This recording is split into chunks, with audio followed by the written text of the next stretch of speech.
So with that said, I want to now turn it over to our attorney from the Palm Beach Gardens office of K. Bender Rembaum. This is Danielle Brennan. Danielle, take it away, my friend. Well, thank you so much, Jeff, for that glowing introduction. Good morning, everyone. Thank you so much for joining us today for our, hotly debated topic that everyone wants more information on, and that is assistance animals. Your emotional support animal, therapy pet, what have you, arose by any other name, smells as sweet. So. Before we jump into that, I'm going to give you my little elevator speech.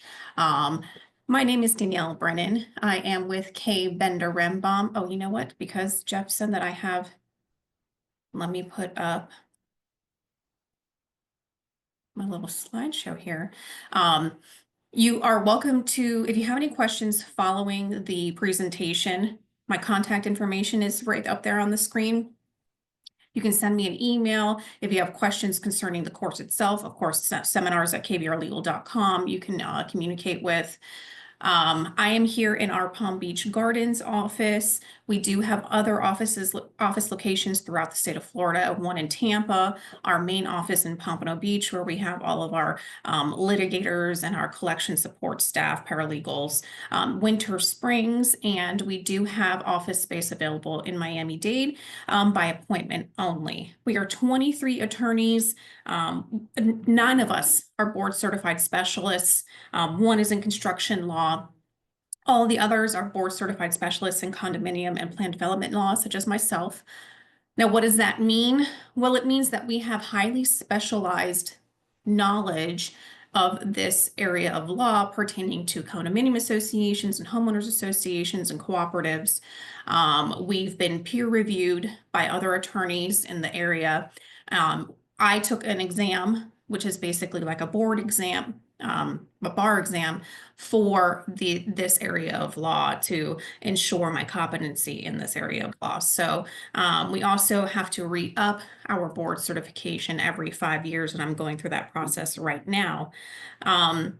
This is what we do here at K. Bender Rembaum, provide expert legal services to community associations throughout the state of Florida. There's rarely an issue that comes up that we haven't dealt with before in the realm of community association law. So if you have an attorney, you're happy with your attorney, great, fantastic. If you are not happy with your attorney, or you need another attorney to look at something, or you don't have an attorney and you need some help, reach out to K. Bender Rembaum. Go to our website, kbrlegal.com. Lots of great free resources on there, including our events calendar, where we have all of our certification courses such as these, where you can see us and meet us in person at expos, things like that. That's all going to be on our calendar. Yeah, and What we're else do we we're need? about to fill up June and July, so Okay. very soon, June, July, August is going to be pretty chock full of opportunities. Okay, great, thanks. So, here's a little bit of information about myself. If you wanted to see what I looked like 12 years ago when I started here at KBR, that's me. I laugh with Trisha about it sometimes, because when we're filling out this, whatever information, getting things ready for trade shows, I ask her, I said, does that still look like me, or am I catfishing people? Like, so I've been told it still looks like me. So until it doesn't, that'll be the headshot I use. Yeah, why change a good thing, right? So again, if you have any questions, feel free to email me after the presentation. So let's jump right in. The Fair Housing Act. Here we're talking about the Federal Fair Housing Act. It's the policy of the United States to provide within the constitutional limitations for fair housing throughout the United States. There are 2 federal agencies that enforce the Federal Fair Housing Act, and that's the Department of Justice and the Department of Housing and Urban Development, HUD, which is really the main agency that does the enforcement here. Now, the Fair Housing Act prohibits discrimination in housing that's on the basis of race, color, religion, sex, national origin, familial status, and here it says age, but really it's discrimination against families with children and disability. Now, there are Florida state statutes that incorporate these federal fair housing principles, and that's in part 2 of Chapter 760 of the Florida statutes. And then there are also local ordinances that provide for fair housing laws, and a lot of those also provide for additional protected classes. So, for example, Palm Beach County, we also have sexual orientation, age, marital status, and gender identity or expression. The further south you go, I know Broward has the same ones, Miami-Dade has the same ones, and they actually may have additional classifications as well. So you'll want to check your local ordinances too to make sure that you're within those compliance areas. So at the federal level for our laws, we have the U.S. Code and the Code of Federal Regulations. Now, the U.S. Code is akin to our Florida statutes. These are the laws that are actually created by the Florida legislature. Now, some of these laws have enabling legislation that provide governmental agencies with the ability to adopt rules. And those rules at the federal level are set forth in the Code of Federal Regulations. Again, we have our state counterpart, and here it's the Florida Administrative Code, which I'm sure if you're in a condominium, you've heard many times because that's what we reference when we're talking about the Division of Florida Condominiums, Timeshares, and Mobile Homes. They do all of that stuff with the Florida Administrative Code. Here's a little breakdown of what you would see if you went into the Code of Federal Regulations pursuant to for your discrimination clauses. Now, the Fair Housing Act prohibits housing providers, here the association, from discriminating against applicants or residents because of their disability or the disability of anyone associated with them. Of course, there are other classifications that we talked about. However, for today's purposes, when it comes to assistance animals, we're really focusing on a disability. The association cannot treat persons with disabilities less favorably than others.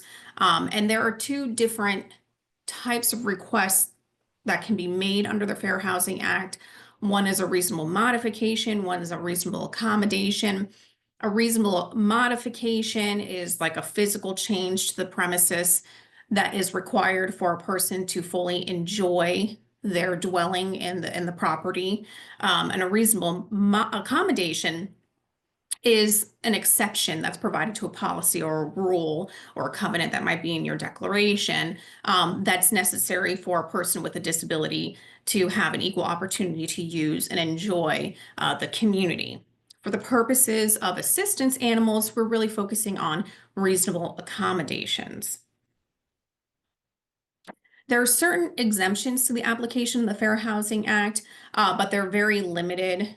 For example, religious organization, they're not going to be subject to the Fair Housing Act unless the religion is based upon race, color, or national origin, like restricts their membership to that, or there's a commercial purpose for whatever the dwelling might be. Private clubs are not subject to the Fair Housing Act if it's going to be like a private membership club. Lodging is not the main purpose of that club, and it's not used for a commercial purpose. For familial status, you'll note that this is one of the protected classes for the basis of discrimination under the Fair Housing Act. However, the Fair Housing Act does not apply to those housing providers that are 55 and older communities or 62 and older communities. These are referred to as housing for older persons. I realize that name is not very flattering, but don't blame me. That is actually the name of the act. It's Housing for Older Persons Act, or HOPA. You might hear it be referred to as HOPA. For our 55 and plus communities, at least one occupant has to be the age of 55 years of age or older for at least 80% of the homes within the community. In 62 and older, those are very rare to find because all occupants are 62 and older in order to apply for that housing exemption, the familial status exemption, meaning the community can discriminate against families with children. The Fair Housing Act does not prohibit conduct against a person because they've been convicted of the illegal manufacture or distribution of a controlled substance. So again, still limited here when it comes to controlled substances. It has to be for manufacture or the distribution of it. And the Fair Housing Act does not apply to real estate transactions where the owner doesn't have more than 3 single-family homes at one time, and the house is sold or rented without a real estate agent or broker. Oftentimes, when it comes to assistance animals, you'll hear the person who's making the request say, I have an ADA service animal, or under the ADA, you have to allow me to have this animal. Now, they may have a service animal under the ADA. However, when we're talking about our residential communities, we're really referring to the Fair Housing Act. So even though they have lots of similarities, there are differences as to where those acts apply. Both the ADA and the Fair Housing Act will prohibit discrimination on the basis of a disability, but ADA is limited to discrimination on the basis of disability, whereas the Fair Housing Act has all those other protected classes that we spoke about before: race, color, religion, sex, familial status, things like that. ADA is really in the realm of employment, public accommodations, whereas fair housing, again, is private housing, our private residential communities. Both allow for the reasonable accommodation or reasonable modification. Both have very similar or nearly the same definition for the term disabled or handicapped, and we'll go over that momentarily. And both may apply depending upon the circumstances. For example, if you have a clubhouse that gets rented out to the public for weddings or parties, bat mitzvahs, whatever, that clubhouse may be subject to both the ADA and the Fair Housing Act. Under the ADA, and here is one of the biggest differences that is applicable to our conversation today, is that the ADA only provides for service dogs, whereas the Fair Housing Act, will provide for service dogs and other support animals. And we'll get into a definition of what those things mean. So under the Fair Housing Act, we use the term handicap. ADA uses the term disability, but it really doesn't matter. They have the same meaning. Those two terms can be used interchangeably. A handicap means, with respect to a person, a physical or mental impairment which substantially limits one or more major life activities. That is the predominant definition of the term handicap or disability that you will hear and use for the purposes of assistance animal requests. The less common is that it's a person that has a record of such an impairment or is regarded as having such an impairment. However, handicap or disability does not include current illegal use of or addiction to a controlled substance. That doesn't mean that it would not apply to people who are in recovery. It would apply to people in recovery, and that's why you hear about, sober homes and things like that. But if it's current illegal use of a controlled substance, it's not going to apply. Now, physical or mental impairment, what does that include, or what does that mean? Well, as you can see from this list, it includes a lot. Could be a psychological disorder, cosmetic disfigurement, some kind of physical malady like cancer, heart disease, could be an emotional illness. Really, anything under the sun could fall within the physical or mental impairment category. A major life activity includes caring for oneself, walking, seeing, hearing, speaking, breathing, learning, working. This is not an exhaustive list. So it could be anything. As far as the other two less common definitions of what is a handicap, having a record of such impairment means a history or record of, or having been classified as having a mental or physical impairment that substantially limits one or more major life activities, and is regarded as having an impairment means that the person has a physical or mental impairment that does not substantially limit one or more major life activities, but is treated that way by other people, or that they do have a physical or mental impairment that substantially limits one or more major life activities only as a result of how other people treat them, or they don't have any impairment, but they're treated by other people as if they have that impairment. So the cautionary tale I always give here is be careful who you call, crazy or, unstable, things like that, because if it becomes something that's known within the community, people are regarding this person as having this type of whatever impairment it might be, they may be defined as having a handicap under the Fair Housing Act.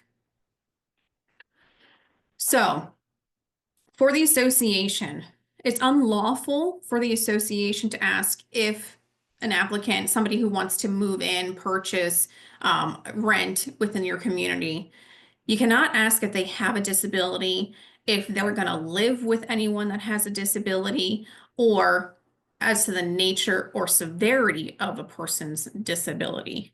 Those questions are off limits. Now, reasonable accommodations, reasonable modifications, again, just a little primer as to what they are. Reasonable accommodation is making an exception to a rule, practice, policy. Reasonable modification is actually making like a physical change to the structure. A person could be entitled to both a reasonable accommodation and a reasonable modification, just depends on what the disability is and whatever it is that they're requesting and the disability related need for whatever it is that they're requesting. Again, for the purposes of our assistance animal discussion, we're really focusing on reasonable accommodations. And it's unlawful for the association to refuse to make reasonable accommodations in rules, policies, practices, services when that accommodation is necessary to afford a handicapped person equal opportunity to use and enjoy the unit. Not only the unit, this also includes the public and common use areas. So your clubhouse, your pool area, your fitness area, what have you. As to assistance animals, requests are made for reasonable accommodation to their pet restrictions or the pet prohibitions so that the person can have the animal with them in the community. Now, the association can have certain procedures in place, and we often recommend that they do. However, the association cannot require that the person making the request fill out whatever forms there are that the association has adopted. Again, it is a very helpful tool for the association to have a policy in place, to have forms in place, so that the association knows what it's entitled to. The person making the request understands what information is being asked by the association so that they can have an opportunity to have a meaningful review of the request and then issue the approval. But again, having these documents cannot be a condition or prerequisite to obtaining a reasonable accommodation or a reasonable modification under the Fair Housing Act.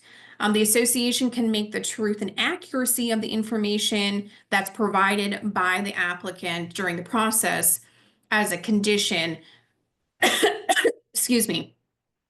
So you want to ensure that whatever policy you adopt has that requirement for having truth and accuracy of the information provided. A disabled person is not innately entitled to receive a reasonable accommodation. They have to make the request. Now, the request can be made in any manner and at any time.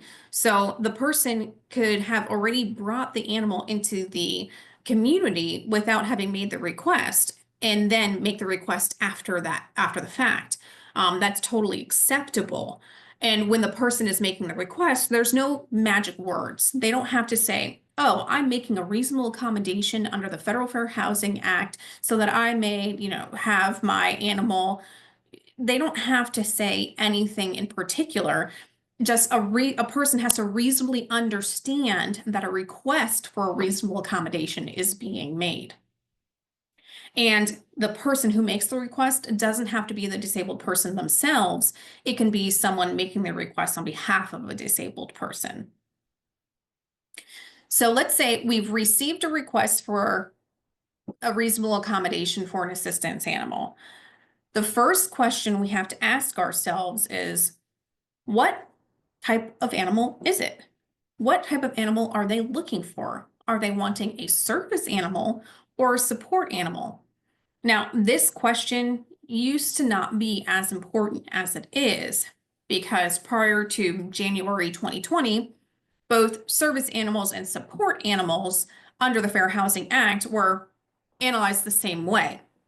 And I think it was like August, 2019, we kind of heard that HUD was going to be issuing a new guidance, regulations concerning how assistance animals were evaluated by the housing provider. And we all thought, oh, great. We're going to have some kind of tools for our clients to use to combat these requests that may be less than genuine. Because certainly there are abuses out there. But in fact, it kind of went the opposite way with it, and made it a little bit easier, at least in my opinion, for people to get animals into pet prohibited or pet restricted communities. So since January of 2020, we've had to look at service animals and support animals differently. So what is a service animal? A service animal is any dog that's individually trained to do work or perform tasks for the benefit of a disabled person, including physical, sensory, psychiatric, intellectual, or other mental disability.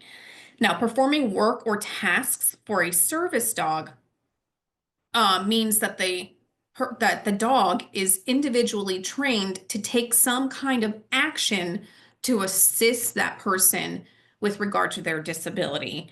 It does not include emotional support, comfort, well-being, companionship. That's not going to be a service animal, though it may be a support animal. Any other type of animal that's not a dog is not going to be considered a service animal for the purposes of the Fair Housing Act.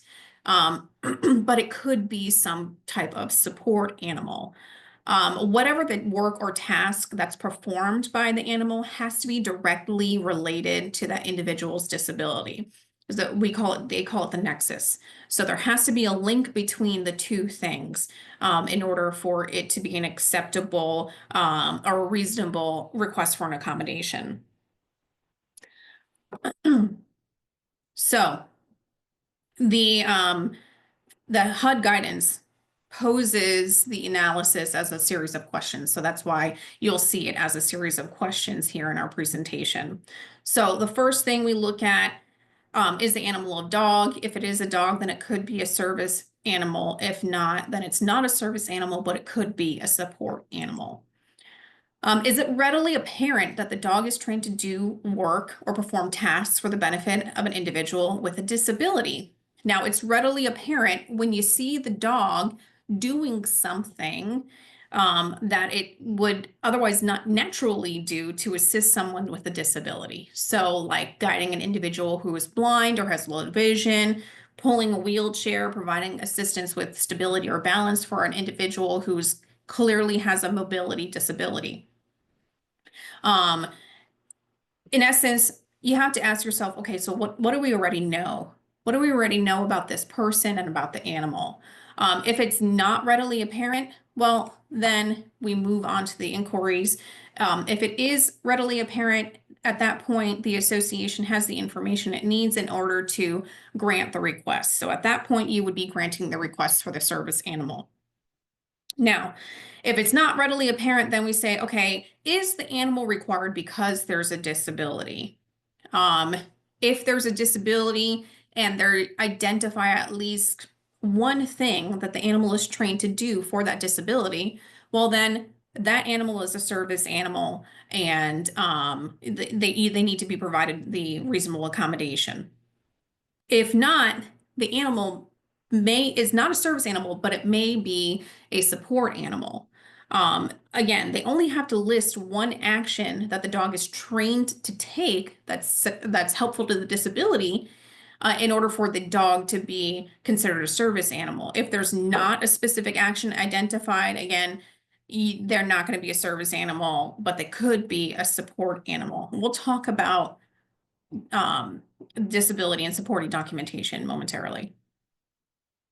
Okay, so let's say we've determined that this animal is not a service dog. However, it could be a support animal. A support animal can be trained or untrained, and they do work, perform tasks, provide assistance, or provide therapeutic emotional support for a disabled person. They do not have to be dogs. They can be any other common household animal like a cat, bird, rabbit, hamster, or there are circumstances where people can have unique animals. Reptiles, monkeys, kangaroos, and we'll talk about those as well. So, establishing the disability. When we look at these requests, we really have two prongs that need to be satisfied. Is the person disabled? Is there a disability related need for the assistance animal? So, first we look at the disability. And we need to ask ourselves, what do we already know about this person?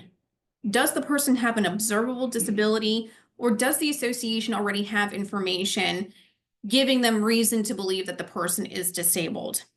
If we already know that, well, then they don't need to provide any kind of documentation establishing their disability. Then we move on to the second prong related to the disability related need for the requested accommodation. Now, observable disabilities include blindness, low vision, deafness, other types of impairments, like mobility limitations, neurological impairments like Parkinson's disease, cerebral palsy, epilepsy, mental illness.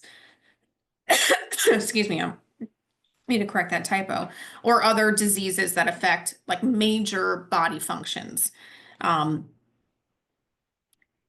Okay, so if we don't have an observable disability, or we don't have information already, then we ask ourselves, okay, has the person that's making the request provided information that reasonably supports that the person has a disability? If they have, obviously, then they've established their disability. We don't need to talk about their disability anymore. Now we need to focus on the disability related need. If they haven't, well, then the association has to provide the person with the opportunity to provide the information that would reasonably support that the person has a disability. Now, what information can substantiate a disability? Could be a determination from a federal, state, or local governmental agency, receipt of disability benefits, Medicare or supplemental security income, veteran disability benefits, eligibility for housing assistance or a housing voucher received because of a disability.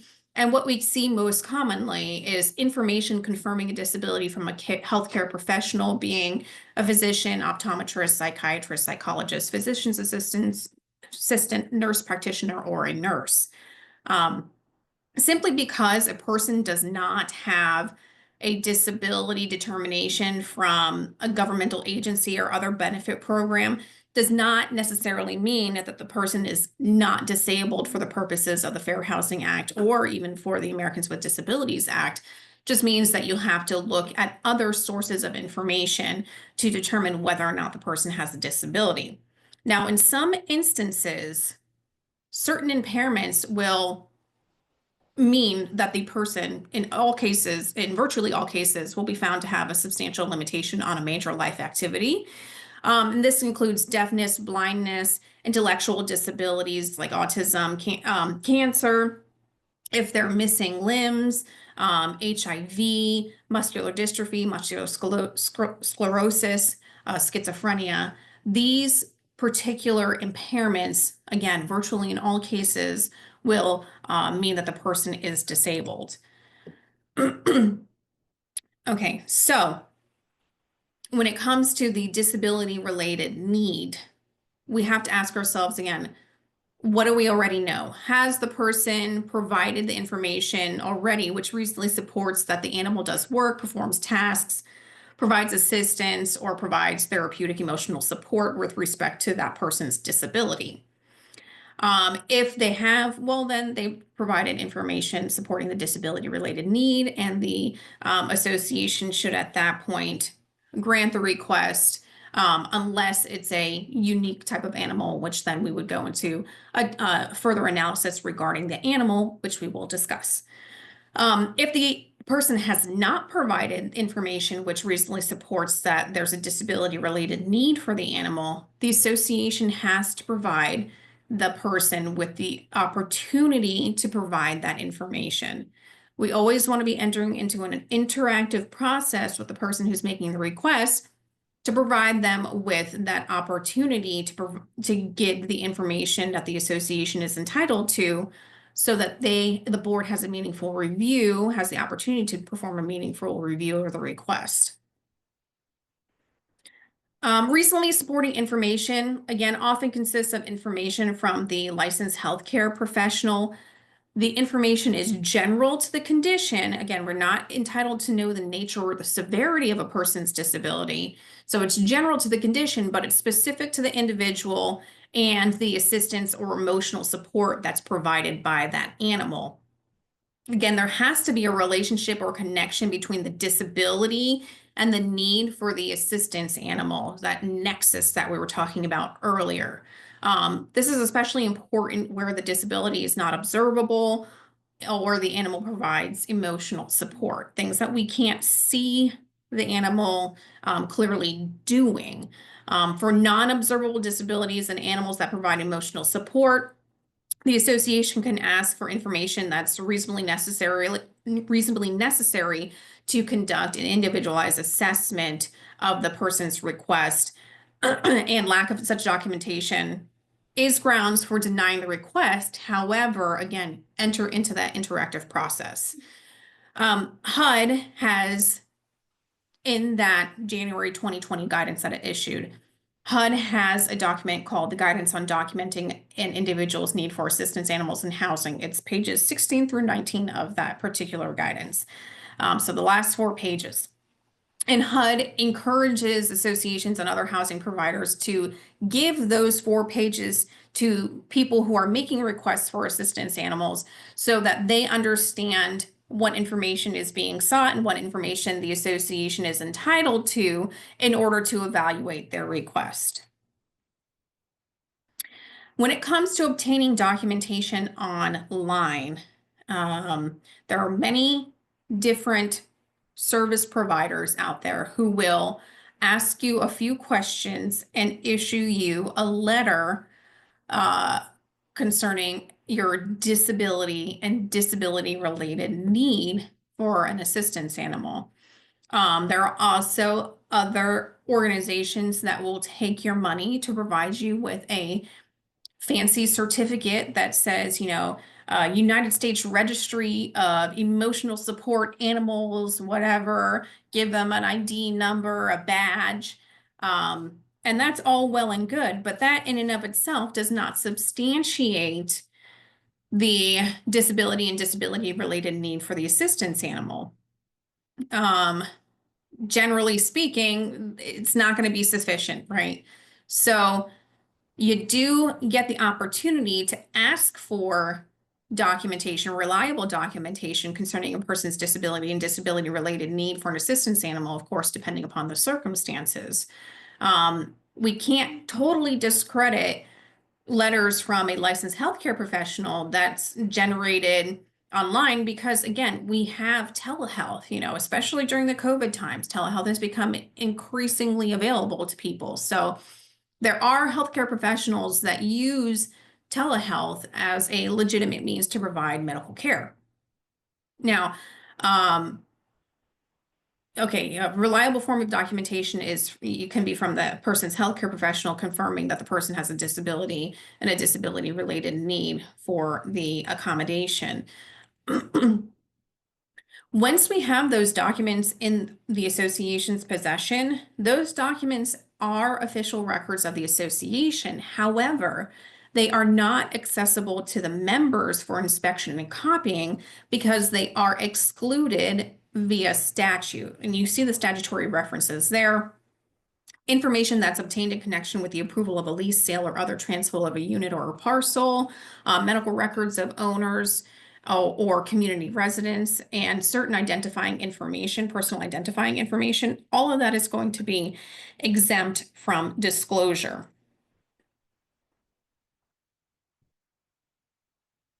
Now, we were talking about or unique animals. Once we've established that the person is disabled and has a disability related need for the animal, if the animal itself is not commonly kept in households, we have to say, okay, well, what is the actual need for this particular animal? That the person that's making the request has the substantial burden of demonstrating that that specific animal or type of animal is necessary for their treatment. They're encouraged to submit documentation from a healthcare professional confirming the need for the example, like allergies prevent the person from using a dog, or without the animal, whatever the symptoms or effects of the person's disability will be significantly increased. Now, I'm going to read to you this example. This is not an example that I created or that KBR created. This is something that's actually provided by HUD. So an individually trained monkey performs tasks for a person with paralysis caused by spinal cord injury. The monkey has been trained to retrieve a bottle of water from the refrigerator, unscrew the cap, insert a straw, and place the bottle in a holder so the individual can drink and can switch lights on and off and retrieve requested items from inside cabinets. The unique animal is permitted because the monkey can use its hands to perform manual tasks that a dog cannot perform. So in that instance, MJ gets to keep his monkey. All right. Animal poses a direct threat. So even if a person is disabled, has a disability related need for an animal, if the animal, that specific animal, poses a direct threat that cannot be eliminated or reduced to an acceptable level through maybe putting a muzzle on the animal or what have you, putting up a fence to keep the animal inside the confines of the lot, then the housing provider is not required to grant the reasonable accommodation request. And I always use this, and I feel bad using it because Tricia in our office has a bunch of pit bulls, and my sister has pit bulls, but pit bulls get a bad rep, right? All these communities don't want to allow a pit bull in, and then they see a request come in for an emotional support animal that is a pit bull. Immediately they want to say, no, this animal poses direct threat. However, the analysis of whether or not an animal poses a direct threat requires an individualized assessment to that specific animal's conduct. So if you have a pit bull who hasn't attacked another animal or a person ever in its history, well, then you can't just have a generalized fear or assumption about pit bulls to say, no, your animal can't come in because it's a pit bull. That's not going to fly. So you do have to have a very specific individualized assessment of that particular animal in order to determine whether or not it's a direct threat. And perhaps there are things that can be done to reduce or eliminate that threat. So be mindful of that when you're reviewing requests for an assistance animal. You've heard me mention several times the interactive process. You're always going to want to go back to the person who's making the request and provide them with opportunities to give you additional information.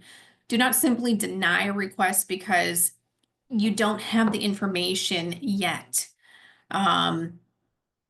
Really, if you come across something where you're like, I'm unsure about this, I'm unsure about that, request additional information from the person. Give them the opportunity to make the board sure as to the person's disability and disability related need for the assistance animal. Now, when you're making the request for additional information, you can't insist on receiving certain types of evidence. If you receive something that would be sufficient under the Fair Housing Act to substantiate that the person has a disability and disability related need for the assistance animal, even though you may not like it, you would still be required to grant the reasonable accommodation request. Again, we cannot know the nature or the severity of a person's disability. You can't require that they provide you with access to medical records. Could they do so? Sure. But you can't require it as the housing provider. Hey, Danielle, is that the same as asking a board asking what action the dog was trained to do? Is that the same thing? Can they do What do you that? mean? Like one of the questions is, are we allowed to ask what action the dog was trained to do? It's like you can't ask Yes. what the disability is, but can you ask what is the dog trained to do? Yes. Okay. If it's a service animal that they're requesting, and they haven't identified what the animal is trained to do, you can certainly ask. Okay. And once they tell you that whatever it is that they're trained to do has to be related to the disability. Okay. Thank you. Sorry for the interruption. No problem. So let's say that we've gone through this analysis. Your animal is a direct threat. We're going to refuse your animal to come into the community. If it's refused, you have to consider alternative accommodations. So perhaps the person can bring in a different animal who hasn't, who's not Cujo. Um, and then if they do want to have a different animal within the community, then the association will be required to allow that person to have the animal, the alternative animal within the community. Some of the things that the association cannot require. You can't require the person to pay a deposit for their assistance animal or to pay an extra fee as a condition of receiving a reasonable accommodation, even if you charge a deposit or a fee for pets. Assistance animals are not pets. They're animals that do work or tasks or provide assistance for persons with disabilities. So, and reframing that in the mind of the board is actually very difficult because they will continue to see the animal as a pet as opposed to an assistance animal. So, it's really important that you make that distinction in your brain. The association cannot ask an applicant to provide access to medical records or medical providers. Again, we're not entitled to know the nature or severity of a person's disability. We can't require that they go and get a medical examination in order to provide that information to us. And the association cannot unreasonably delay a response to a reasonable accommodation or request. That unreasonable delay may be deemed an outright refusal, denial of the request, and be, if they were entitled to it, be a failure to provide a reasonable accommodation. Based upon the most recent HUD guidance, that timeline is 10 days. So when you receive a request, you really need to jump on it. Now that we have an assistance animal in our community, where can that assistance animal go? Where or where? So a disabled person is responsible for taking care of their animal. They can do it on their own or with the help of friends or volunteers or service providers. And that person is allowed to bring that animal wherever that person is generally able to go, so long as it doesn't impose an undue financial or administrative burden and does not fundamentally alter the nature of the housing provider services. And you say to me, "Oh, but Danielle, we don't allow pets in our community. We don't allow pets to be in our clubhouse. Doesn't that fundamentally alter the nature of our housing providing services or propose an undue administrative burden?" No, that has been determined by the federal government that no, those things are not fundamental alterations. So the dog will be allowed, the assistance animal, whatever it is, will be allowed to go into the clubhouse with the person. It's interesting for those communities that have more full service lifestyle programs. Maybe there's a restaurant or a bistro in your community's clubhouse. For fair housing, there's really not much guidance there, because food establishments aren't that common within communities. And again, fair housing is with regard to housing. So we do pull from the ADA for guidance in that regard. Also, so basically the animal can go into the seating area with the person, but if it's like, I don't know, like they can't go into the kitchen where food is being prepared. There are certain health laws that will come into play, like with the pool. The animal can go onto the pool deck with the person, but can't go then jumping into the pool and swimming in the pool. That's something that health code would prohibit. Rules governing conduct of assistance animals. This is another hot topic for boards because, yeah, your community is gonna have assistance animals in it. There really is no such thing as a truly no pet community because you're gonna have animals who are perceived to be pets by others within your community, even though they're assistance animals. So, to what extent can the board adopt rules regulating assistance animals? This is still very much a gray area because generally the board has the authority to promulgate reasonable rules and regulations governing the condominium property, governing the common areas. So are there certain rules that the board can put in place to govern the conduct of assistance animals? Maybe. Um, there isn't great precedential guidance here. So this is definitely something that you're going to want to talk to your association's attorney about and get their input before the board goes ahead and adopts rules governing assistance animals. And I'll also note that even if you do have those rules are still going to be subject to reasonable accommodation requests. So for example, maybe you have a rule stating that assistance animals that relieve themselves on common and property, the handler has to pick up their solid waste. Well, what if the handler is blind and can't see the solid waste? At that point, you may be subject to making a reasonable accommodation to that request. So, again, go to your association's attorney to get guidance on that regard before you go off and start crafting rules and adopting them affecting, your assistance animals in your community. So, for those communities that allow pets and people still make assistance animal requests, maybe because there's a size limitation, a number limitation, a breed limitation, that animal, the assistance animal that comes in, is not a pet. So any restrictions that apply to pets would not apply to that particular animal.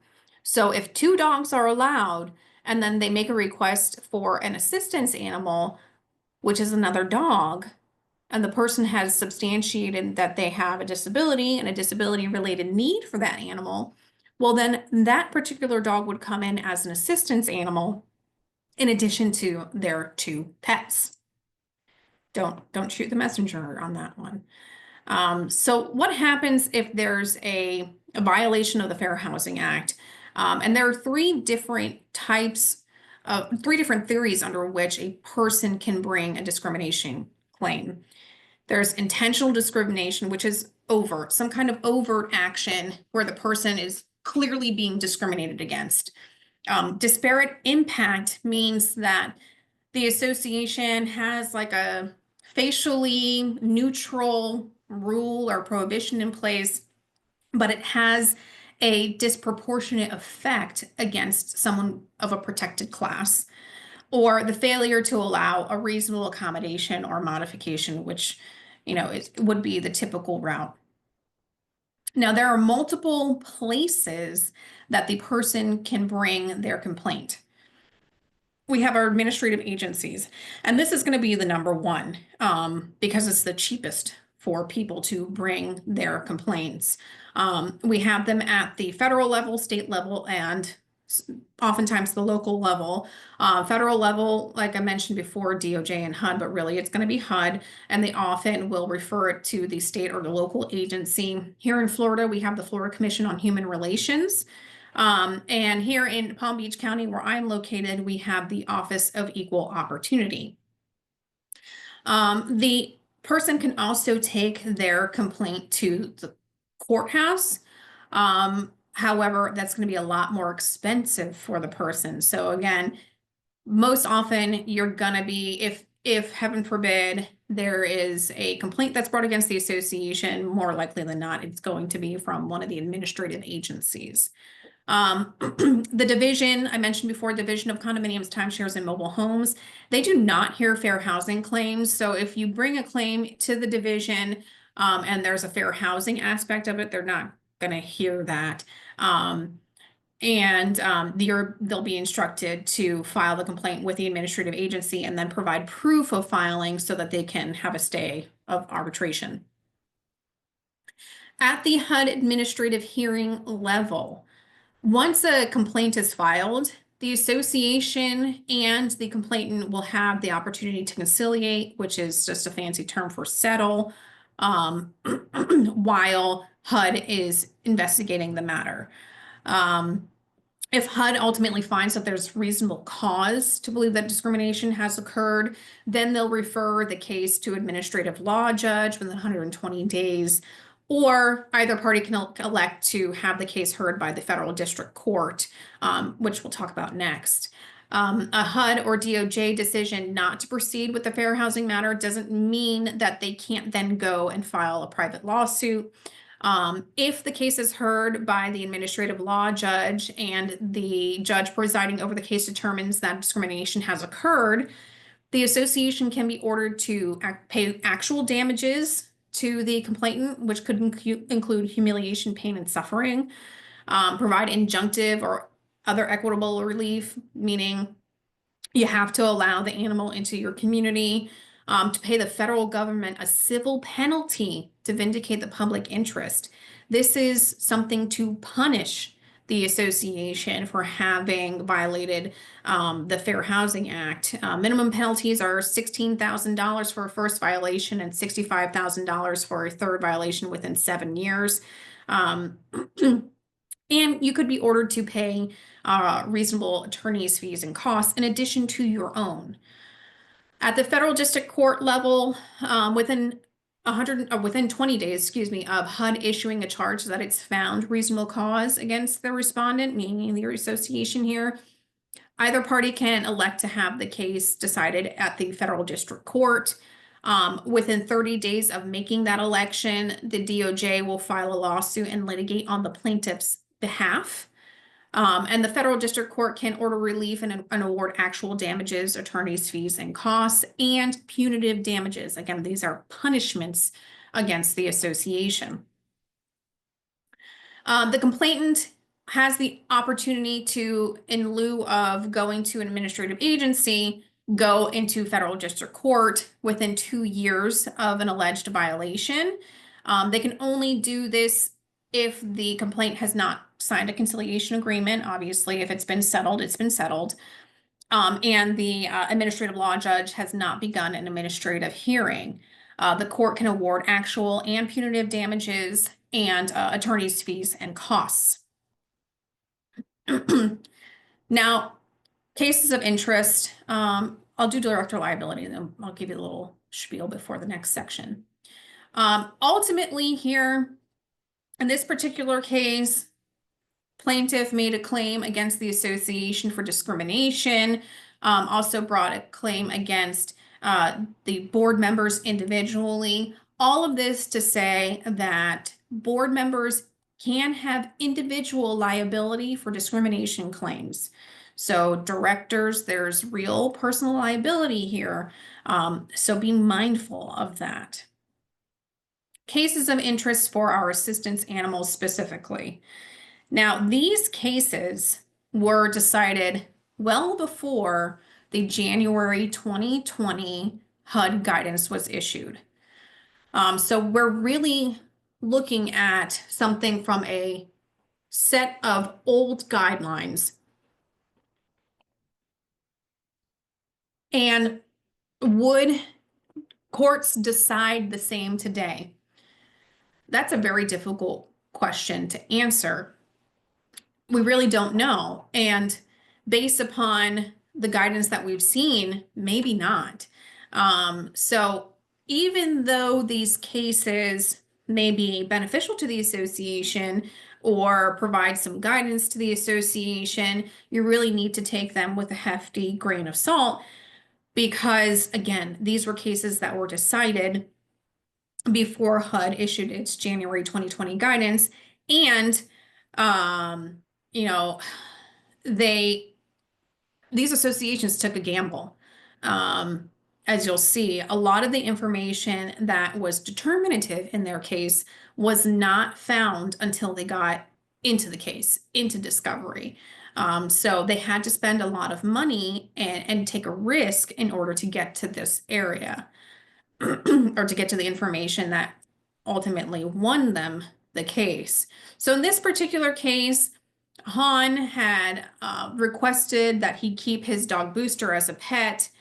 He didn't make any kind of claim that he had a disability at that time. They Then a year later, he had the dog certified as a service animal and then claimed that he was disabled and needed a reasonable accommodation to keep Booster. Um, Han provided a letter stating that for a long time he was abused, kidnapped, robbed, and assaulted by a stepson of a friend, and that if Booster was in his unit, then he would be alerted to an intruder or make him aware of the intruder, at least so that he can get help and get the phone upon command. Um, Han provided letters about Booster, his resume, various certification records. The manager then sent Han a letter asking for additional information. The letter went without response. Then the manager wrote another letter asking for documentation, including additional expert evidence under oath, which, again, today likely would not fly. The manner in which the limitation substantially limits one or more major life functions or activities, how the animal is necessary to afford an equal opportunity to use and enjoy the dwelling, and if there are other alternative methods that would satisfy that requirement. Han again did not respond. Instead, he filed a complaint with the Florida Commission on Human Relations. They found that there was cause to believe that the association discriminated against him by not providing the reasonable accommodation. Han then filed his lawsuit alleging violations of the Fair Housing Act, violations of Florida's Fair Housing Act, which again is part 2 of Chapter 760 of the Florida statutes, intentional or reckless infliction of emotional distress, and he also brought an injunction, meaning he's requesting the court to order them to do something or not do something. So this is all stuff that was obtained at trial, or during the trial, I should say. A psychologist opined that Han had suffered from severe panic attacks, and that he needed the animal to cope with anxiety and stress. And provided a description of what tasks Booster was able to perform. There was another letter from a chiropractor that said that he was intimately familiar with Han's history and functional limitations posed by his disability, and that the animal would assist with his disability. At trial, the court was able to find or see that at the time that Dr. Evans had signed his one-page letter, his entire treatment of Han consisted of 2 recent 1-hour counseling sessions, and Han had given Dr. Evans the text or template of what he wanted the letter to say that Dr. Evans then used much of in actually issuing the letter. Very similar story with the chiropractor. He didn't render any treatment. He was given the letter and he signed it.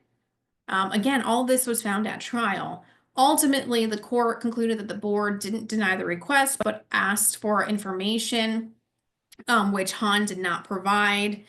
The board didn't outright deny the request. It held a meeting, discussed everything. Han was there to give a speech in support of the request. And they ultimately lacked the documentation that they needed, the information that they needed to enable them to provide, a reasonable or meaningful evaluation of the request. So the court held that the association did not act improperly by requesting additional information. Again, would the court have decided the way that they decided then today? Maybe not. Maybe not, because depending upon what the information, those letters actually contain, it may or may not be provide the substantial information that they need to provide under today's guidance.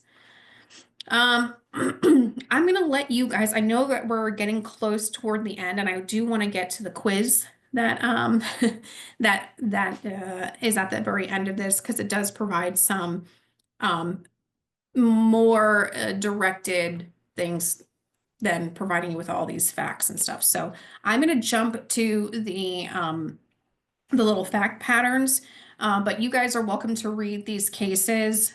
Again, read them with, a hefty grain of salt, that these cases were decided prior to the January 2020 guidance that was recently issued. And just to reiterate, right. for those that might have came in a couple of minutes late during the introductions, the slides will be available to all of you after you fill out the evaluation. The evaluation link is now in the chat.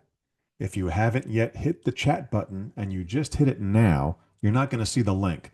So do that now, and I'll put it back in there again in about 25 to 30 seconds. Back to you, Danielle.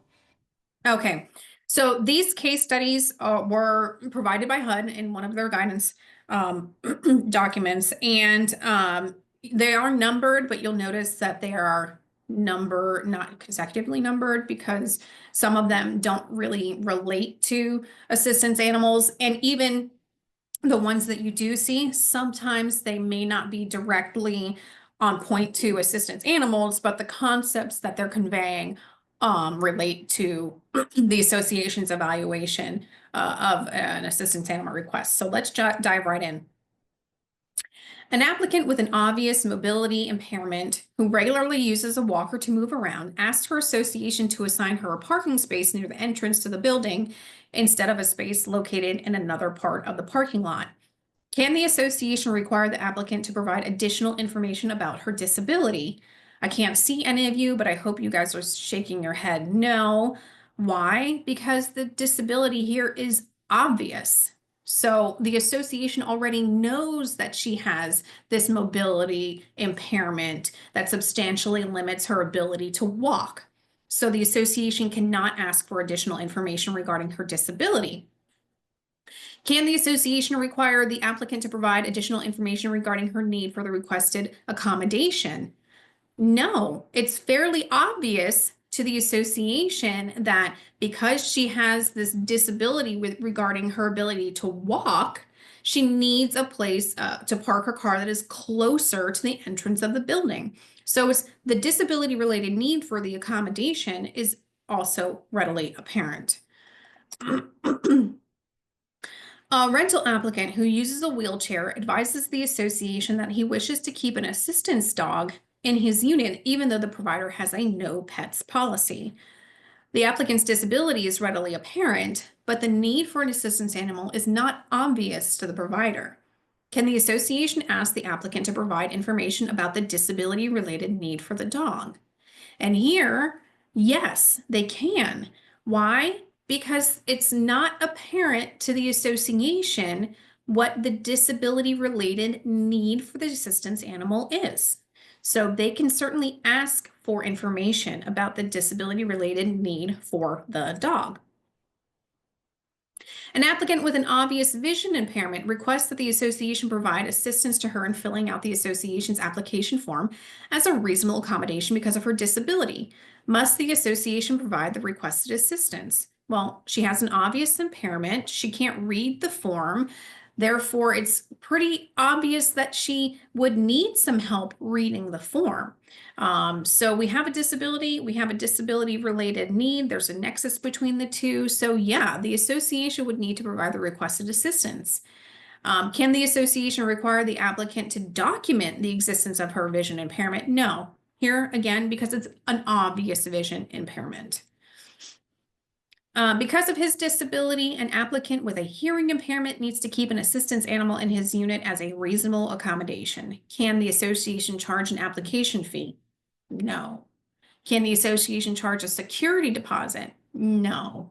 Even if the association charges an application fee and a security deposit for pets, they cannot do so in this instance because the assistance animal is not a pet.